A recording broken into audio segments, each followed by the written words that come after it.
O que eu quero abordar agora é esse aspecto realmente prático de quebrar esse padrão, certo? Porque é aí que a maioria de nós está.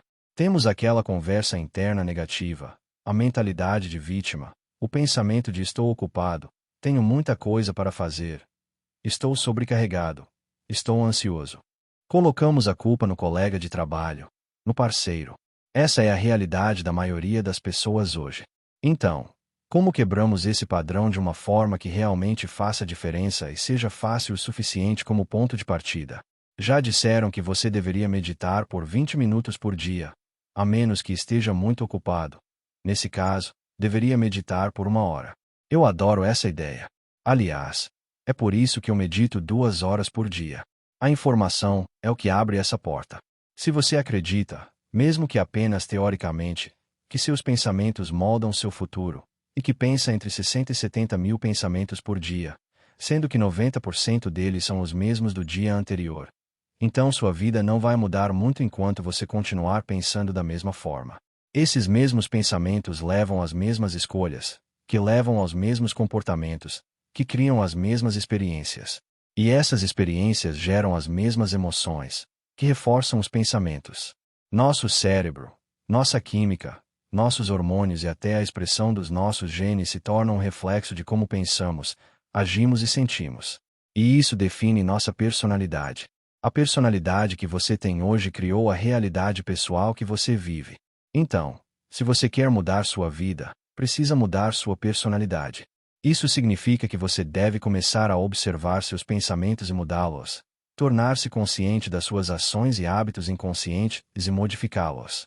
Além disso, precisamos analisar as emoções que carregamos todos os dias e decidir se elas devem fazer parte do nosso futuro. Muitas pessoas tentam criar uma nova realidade mantendo a mesma personalidade. E isso simplesmente não funciona. Você precisa literalmente se tornar outra pessoa. A neurociência afirma que neurônios que disparam juntos, se conectam juntos. Se você continua pensando do mesmo jeito, tomando as mesmas decisões, repetindo os mesmos hábitos e criando as mesmas experiências, reforça os mesmos padrões neuronais. Depois de 10 anos fazendo isso, esse padrão se torna parte da sua identidade. A psicologia costumava dizer que isso era imutável. Mas agora sabemos que é possível mudar. A questão é que 95% do tempo estamos rodando programas automáticos, e sair deles gera desconforto. O desconhecido assusta. Então muitas pessoas preferem viver em culpa ou insatisfação porque pelo menos isso é previsível.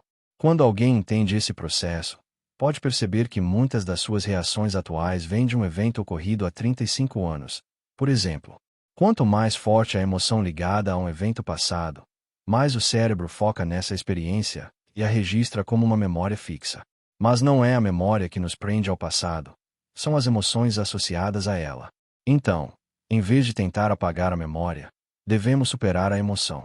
Isso parece bom na teoria, mas na prática, o corpo já está condicionado. Quando tentamos mudar, ele sente falta da rotina e manda sinais para o cérebro, fazendo-nos voltar aos velhos hábitos. A solução está na observação. Quando nos tornamos conscientes dos nossos pensamentos, palavras, ações e emoções, passamos a ter mais controle sobre eles. Isso é meditação, familiarizar-se com seus próprios padrões mentais. Não basta ter uma boa meditação pela manhã e depois voltar aos velhos hábitos no trânsito ou no trabalho. O verdadeiro desafio é sustentar esse estado de consciência ao longo do dia. E quando fazemos isso, mudanças inesperadas começam a acontecer. Coincidências, sincronicidades, sinais de que estamos no caminho certo. Hoje, já temos evidências científicas de que isso funciona. Pesquisadores da Bond University analisaram varreduras cerebrais de pessoas praticando essas técnicas e ficaram impressionados com a rapidez com que elas conseguem alterar a coerência entre cérebro e coração. Se você continua reagindo às mesmas pessoas e situações do mesmo jeito, está apenas reforçando seu antigo eu. Se não estiver sendo guiado por uma visão de futuro, será definido pelas memórias do passado. Mudar envolve um processo de morte do velho eu em nível neurológico, biológico, químico e hormonal. Mas quando as pessoas entendem que há algo melhor do outro lado, elas persistem.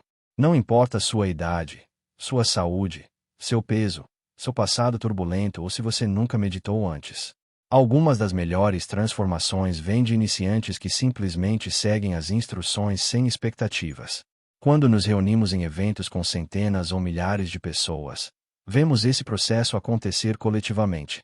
No começo, é difícil, mas quando os participantes começam a se libertar dos padrões antigos, o que acontece depois é imprevisível e muitas vezes surpreendente.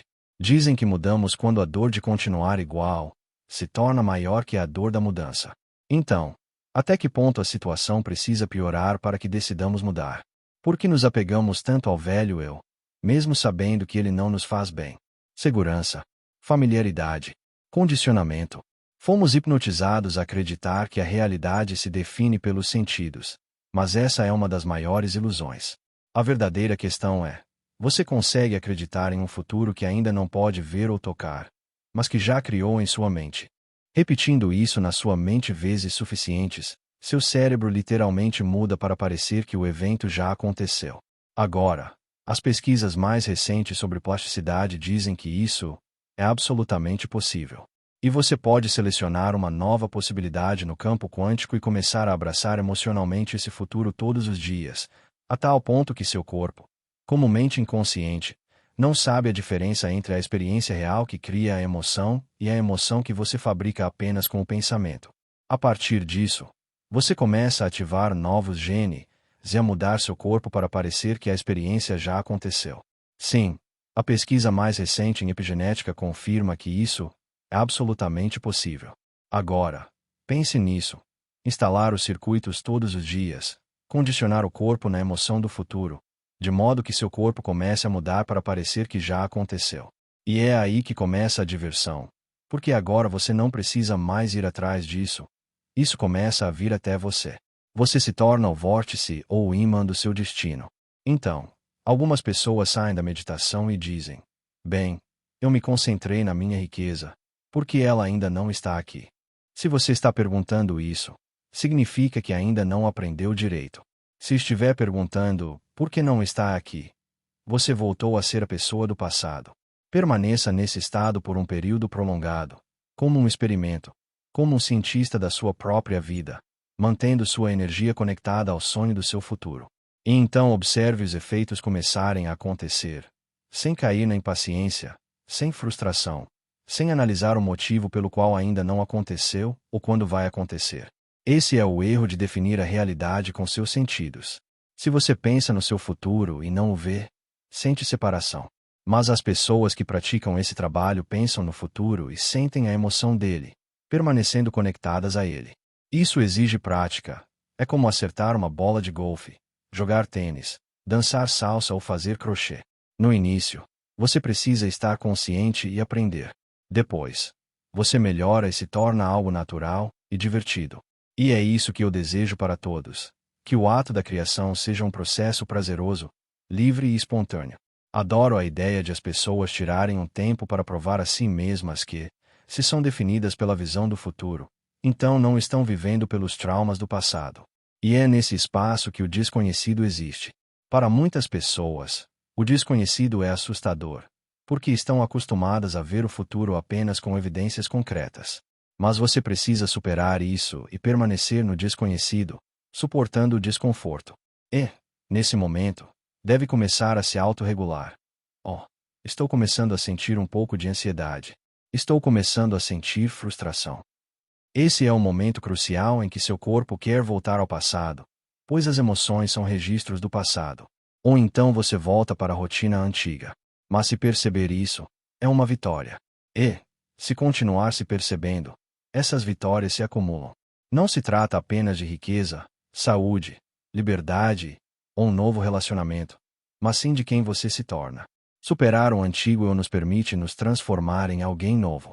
Existe um período de transição, eu chamo isso de vazio, em que parece que nada está acontecendo. Mas você precisa continuar e ultrapassar os seus limites, porque é nesse ponto que a maioria das pessoas desiste. Recentemente, tive uma conversa incrível com alguém que conseguiu ultrapassar essa barreira. E agora há tanta mágica acontecendo na vida dessa pessoa. Mas a diferença é que agora ela se sente merecedora de tudo isso. E esse é o ponto-chave. O universo só nos dá aquilo que acreditamos ser dignos de receber. Precisamos entender que há milhares de anos de programação nos ensinando que temos que mudar as coisas fisicamente, de maneira linear, dentro da realidade tridimensional, o que leva tempo. Mas, ao se conectar com o campo quântico e criar a partir dele, em vez de a partir da matéria, há muito desaprendizado a ser feito. E quando você se percebe voltando aos padrões antigos, o que faz? Você anota. Faz uma nota mental. Como lida com essa emoção e ansiedade no momento, quando parecem tão reais e esmagadoras? Recentemente, estive na sede do Facebook em Menlo Park, testando a nova linha Oculus de realidade virtual. Estudos mostram que, quando você está em um ambiente virtual pendurado na beira de um penhasco, seu corpo reage da mesma forma que reagiria se estivesse realmente ali. Isso prova como a imaginação pode simular a realidade. Da mesma forma, quando estamos saindo da nossa zona de conforto, nossa mente sente que é real. Então, a ansiedade parece muito real. O que fazer nesse momento? Bem, como qualquer outra coisa, se você cometer um erro, simplesmente volte e reajuste. No final do dia, pergunte-se: como foi meu dia? Fiz bem? Onde me desviei? Talvez tenha sido uma pessoa que disse algo que te irritou, ou um e-mail que te fez sentir medo ou frustração. Então, pense, da próxima vez que isso acontecer, como posso reagir de uma maneira diferente? Às vezes, você precisa refletir profundamente ou buscar um modelo para seguir. Mas, ao fechar os olhos e mentalmente ensaiar como reagirá na próxima vez, você começa a instalar novos circuitos neurais no seu cérebro, fazendo com que ele se pareça com o futuro que deseja. Assim, o cérebro deixa de ser um registro do passado e se torna um mapa para o futuro. Se você continuar instalando esses circuitos, eles se tornarão um programa mental automático. E isso significa que você começará a agir como uma pessoa feliz naturalmente. Não há mágica nisso. Você simplesmente instalou a estrutura neural para que isso acontecesse. E isso é mais importante do que qualquer notícia, qualquer e-mail ou mensagem. É mais importante do que falar sobre o passado ou uma conversa casual no jantar. Se você puder começar, é mais importante do que responder a qualquer e-mail ou mensagem. É mais importante do que falar sobre o seu passado ou sobre algum jantar. Se você começar a pensar em como vai fazer diferente, esse já é o processo de construção neurológica. Então, você precisa estar consciente para isso, e isso leva tempo. Significa que você precisa desligar seu celular, fechar a porta, fazer uma pausa de tudo ao seu redor e começar a praticar. Com a experiência, você começa a perceber: aqui vem a frustração. Aqui vem o medo. E agora, demos às pessoas as ferramentas para se autorregular, criando coerência entre o cérebro e o coração. Assim, você vê pessoas dizendo: com licença, só preciso de um minuto.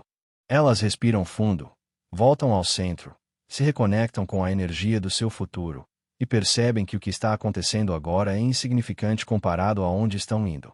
Elas não deixam sua energia cair. No começo, exige muito esforço, porque demanda bastante energia e consciência para permanecer atento e não cair no automático. Mas, se você for persistente, determinado e sincero, começa a entender o processo. Você passa a dizer: não vou entregar meu poder para essa pessoa ou essa circunstância, quando posso usá-lo para me curar ou criar um novo futuro. Então, as pessoas param de se justificar dizendo: tive um dia difícil ontem, briguei com meu colega de trabalho ou com meu ex e não estou com vontade de praticar hoje. Esse é exatamente o momento de continuar, de seguir em frente. Porque são esses momentos em que nos corrigimos que são os mais valiosos. Pessoas que tiveram experiências profundamente transcendentes, em que dizemos que se iluminaram, entram em estado de coerência cerebral extremamente elevados, em padrões de supergama muito além do normal. Elas têm uma conexão transcendental, quase mística, e ao olharem para trás, para suas vidas, não querem mudar nada no passado, porque foi isso que as trouxe até aquele momento. Naquele instante, o passado deixa de existir. Da mesma forma, ao olharem para trás, elas veem todos os momentos difíceis em que superaram a si mesmas, e se apaixonam por aquela pessoa que enfrentou tudo aquilo. Elas não se lembram apenas das boas meditações ou dos momentos fáceis. Elas sabem que foram esses desafios que as trouxeram até aqui. E, então, entendem que todo o esforço e trabalho duro para se tornarem quem são não pode ser tirado delas. Quando chegam a esse nível e vivenciam o sonho que criaram, a próxima etapa é continuar aproveitando até que se torne previsível ou entediante. E então, é hora de evoluir novamente, partir para algo novo. Acho que isso é a evolução.